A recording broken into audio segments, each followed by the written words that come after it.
understand the basics of the data model, of using the data model. That's today's tip.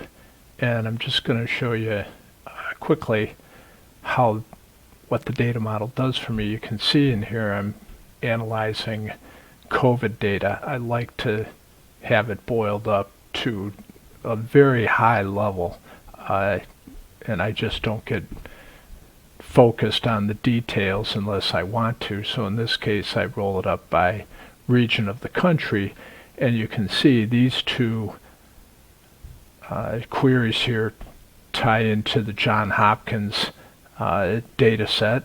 So every day when I refresh it, this number of cases or number of records will grow about 6,000 a day. So you can see I'm up to 718,000 rows, and it's continuing to increase.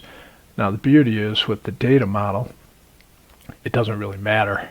720,000 is really not that bad to work with because it sits in the background. I then have the ability to bring in these state tables, state dimension tables, population county tables, and when I go into the data model, which is contained under PowerPivot, let's go to manage the data model. I'm just going to go to diagram view. So here are all the items that are loaded into the data model.